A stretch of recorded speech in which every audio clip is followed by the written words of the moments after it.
Majestic thinks a North Carolina state senator is calling for stronger school transparency laws after a man accused of threatening Charlotte-Mecklenburg schools was released from jail. She says parents deserve to know when there are threats against their children's schools. WCNC Charlotte's Richard Devane now live in East Charlotte this morning with what those new transparency requirements could look like. Richard. Yeah, they could look like this. First of all, good morning to you. Good morning, Lisa. Good Thursday morning, everyone. You send your child to school. You hope that they're safe, but something happens. You'd like to be notified right away. Well, that's the crux of this bill that is now stalled, unfortunately. But it's all because of this situation and the release of this person. This person, as you take a look at the screen, Drew Owens, a 33-year-old accused of threatening several Charlotte-Mecklenburg schools, is bringing new attention to this so-called Bradley bill.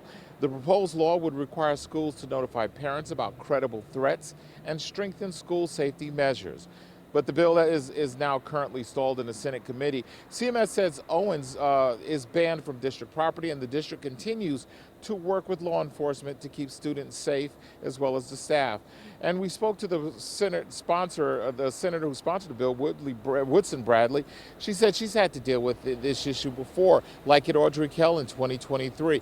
2 kids in that school when there was a supposed or a suspected active shooter. Thankfully there wasn't, but she and a person we spoke to who was actually at the school at the time who dealt with that situation, didn't want to be identified, say something needs to be done. Take a listen.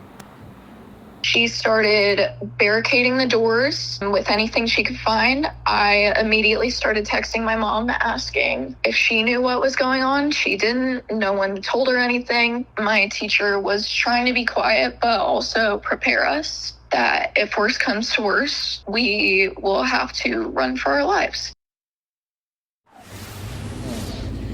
No parent wants to hear that. No student or anyone wants to have to go through that. That bill is currently stalled, but we can tell you that CMS has changed some policies and does have a system in place where they would notify parents of any credible threat to their students. We're right here in East Charlotte. Richard Devane will send it back to you.